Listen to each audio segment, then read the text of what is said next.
I don't think Trump really cares about the healthcare situation. I really don't think he does. I don't think he really gives a flying filth what happens with it and what goes away, what doesn't go away. It's like people I think a lot of people are misinterpreting Trump. I don't think he cares a whole lot about being president. Now, I'm saying, I think he wanted to win at some point just because he didn't like the pictures and the audio tapes that came out about him. He really wasn't feeling that. And I think up until that point, he'd been okay with not winning. But when they got dirty with him, when they started like really going at him, he took it personal. And he's like, you know what? Just for that, I'm going to win. I'm going to try to win. Just because you did that to me and you're ruining my businesses, you're ruining my name, I'm going to go at you. Because I don't think he really thought this thing through. So the way that plays up to the Trump health care, right, the American Affordable Care, whatever we call it, American Care, here's the thing. I don't think Trump really cares about removing Obamacare. What he cared about was getting elected at some point. What he cared about was telling people what they wanted to hear. The people wanted to get rid of it, right? Mostly, well, the people that were most vocal to him wanted to get rid of it. So he's like, hey, well, I'll do that. If that's what you want, hey, we'll get rid of it. If that's what you want, that's what we'll do. He never checked with Republicans to see if they had a viable option to replace it. Yeah, he don't even like those guys. He didn't hang out with Mike Pence and Paul Ryan. Like, he don't kick it with those guys. He has no use for him. He had no use for him. Why do you think he has Steve Bannon and Kellyanne Conway? People that you really wouldn't even... I mean, come on, man. He's like, hey, man, what you doing? Man, I'm just putting up some shingles. You want to work for me in the White House? Come on, man. You serious? Yeah, I'm serious, man. I'm president. I do whatever I want to do, man. Come on with me, man. Like, he didn't care. Like, it's like... So, I think some people are doing this, going about things the total wrong way. They're not looking at it from a perspective of someone who's rich. But here's my thing, man. So you take a guy like that. You take a guy who doesn't think about money other than it's just a thing on the scoreboard. It's winners and losers to him. And you make him president, right? What he really wanted was to be respected and liked and be able to increase his business and stuff like that. And then, like, you get the presidency, I'm pretty sure Melania's face being frowned up, her face being frowned up, people like went off on tangents about that. They made countless videos. The corporate media, they said that she was a woman who was in distress. And look, dude, and dudettes, ladies, gentlemen, my people, I don't think she want to be first lady. I don't think she signed on to be it. I think she wanted her life back of spending this rich man's money and hanging out with him from time to time. You know what I'm saying? Like, that's enough. And that's all she signed up for. So, this was not a part of the plan. Like, imagine having to explain to her that her whole life has to change on something that he wasn't even serious about doing. It's not like it was a dream to be president. So back to Obamacare. President Trump warned House Republicans on Thursday that he will leave Obamacare in place unless they approve legislation to repeal or replace it.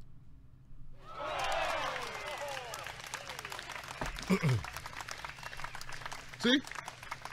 Look, Trump look, I tried to talk to y'all because the people wanted me to talk to y'all because a lot of people that voted for me wanted to get rid of Obamacare. They wanted the ACA.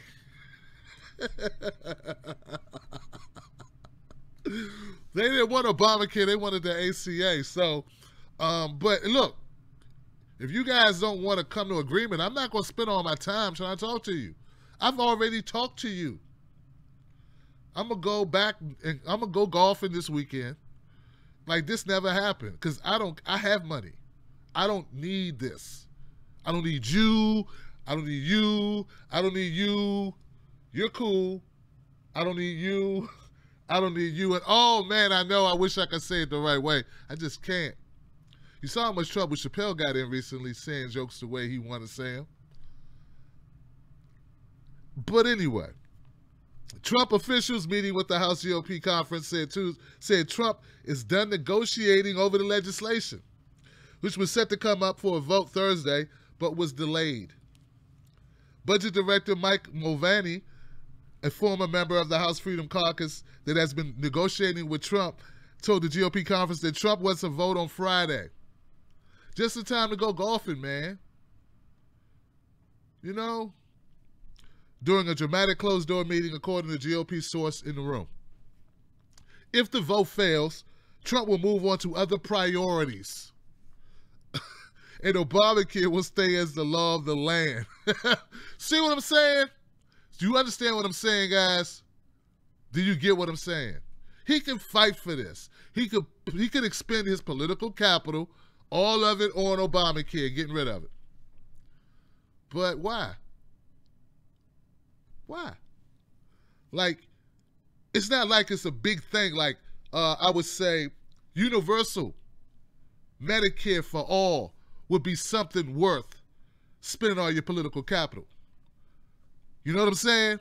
You understand what I'm saying? Like that, giving every man, woman, and child, regardless of their religion, regardless of their money, regardless of their gender, regardless to where they live at, regardless to where they're from, all of them access to medical treatment, prescriptions, the whole thing, that's worth it.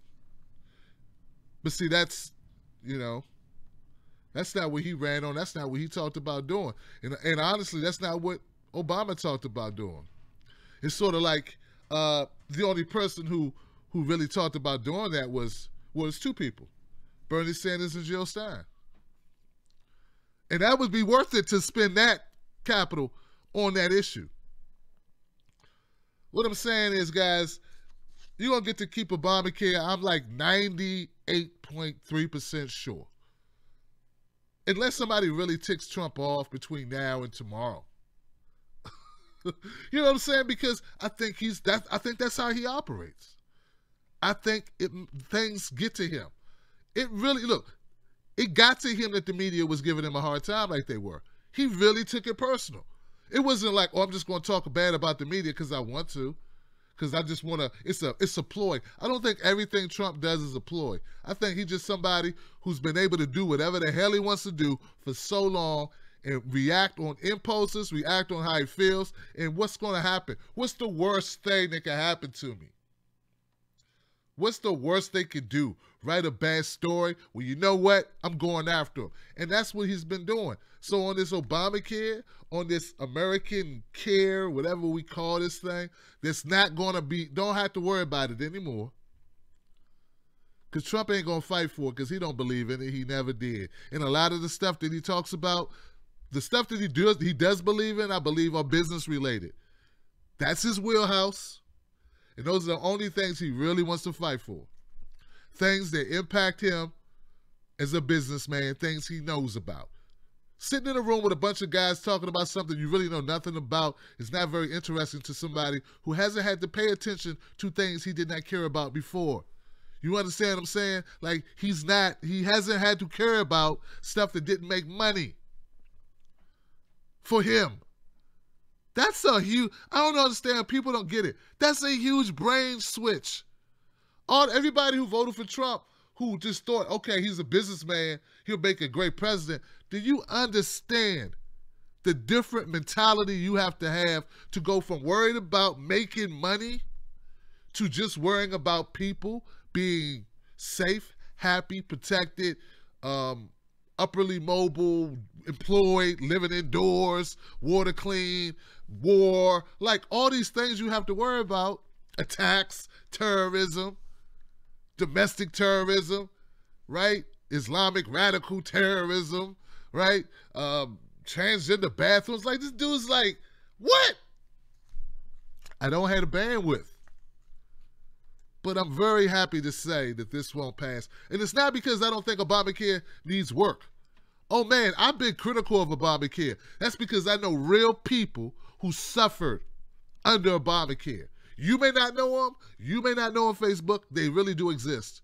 And there does need to be some adjustments made to Obamacare. And it really is sad that we have some incompetent screwballs, some lazy good-for-nothings in Congress who didn't already have a plan in place of what needs to be rectified. We need things rectified. We need adjustments made. Trump ain't the one to do it. He's not the guy to do it, nor should he be. He doesn't write legislation, right? Right? Isn't that what Obama kept saying? Look, give me the legislation, I sign it. Give me the legislation, I sign it. Give me legislation, I sign it. If they can't put together legislation that's signable, that's passable, right? Trump's like, hey, it's not my bad. It's not my bad. So once again, guys, let's see what else they have to say. Representative Chris Collins confirmed the Trump administration's message after the meeting. Trump is done negotiating, he said. We have to have a vote tomorrow. He expects it to pass, but he's moving on if for some reason it didn't. The development set up a likely vote on the measure Friday afternoon. Dozens of Republicans have vowed to oppose the bill, putting them into a direct confrontation with their president. With all of the House Democrats expected to vote against the bill, the GOP can only afford 22 defections. Right now, the GOP has 33 defections, at least last time I checked. So 11 of the people that are saying no have to say yes in order for this to pass. No Democrats have agreed to the bill. None of them. It's all the entire Democratic body has said no. Okay? There's one Democrat, from what I understand, who's not voting tomorrow. I don't know why they're not voting, but they're not voting. Okay? But everyone who's able to vote, who's going to be voting, who's Democrat, is voting against it. Give it up for that.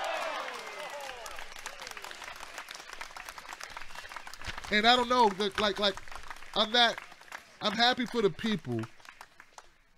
I'm happy because what they presented us with is not a solution for a lot of people. But I'm not happy about my business people.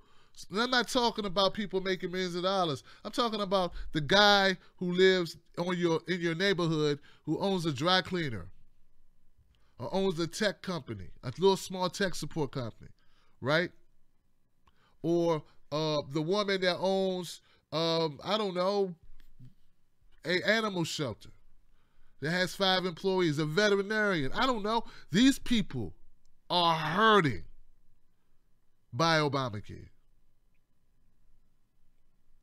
And they count too. They do. They count too. Right now, my stepdad, which has been my dad my entire life since I could walk, he can't retire from his job because he has a condition, and if he retires, he won't be able to afford his medication. There's no fix for that. So I'm not overjoyed, but just because I didn't get something out of this doesn't mean I can't have compassion for those who were going to lose something. You get what I'm saying? I think more people need to be that way. I can't make people be that way, which is empathy. I can't make people have empathy, but doesn't mean I won't continue to have mine, right? Some people say, you're too nice, Tim Black. You're too nice. You should be railing. You should be yelling. But, you know, there's no black, there's no good guy, bad guy. There's no all win, all lose, right? This is just not a good situation. And considering the fact that so many people were going to lose their health insurance, just so, you know, some people would save money, that's not good enough, man. We have to find a better way. We just have to find a better way. I don't know what else to tell you, Facebook. I wish I knew something that I could tell you that made sense on that. But that's the deal, man. And look, I want to know what you think about that analogy, guys. Put something in the comment section. I want to know, what do you think? Do you think that what I'm saying makes sense about Trump really just don't really care? Like, you know? Now, they're gonna come situations where I hope that he has more skin in the game than going, well, I mean, you want something to drink? No, I'm good. Well, fine. Like I hope he has more passion for something that's important. When those things come up, because this is not a good precedence if this is what he believes. So that's the other side of it. I hope that he's not so detached that he's not like, well, we got about a couple 100,000 people that are gonna die. We could do something or we could not. He's like, well, I really gotta go golfing because I haven't golfed in 2 weeks and this is not good for me. So I'm gonna go ahead and go golfing. We don't need that guy. So I hope that's not. This is not what you call a shadow of things to come, a foretelling of stories to come, because it's not good. Though this one worked out for you Democrats and a lot of you Republicans and libertarians and Green Party people, it worked out for a lot of people. I'm just saying, this is really not the way you wanted to work out, where God just goes, don't care anyway, got other stuff to do. We'll go ahead and worry about that some other time.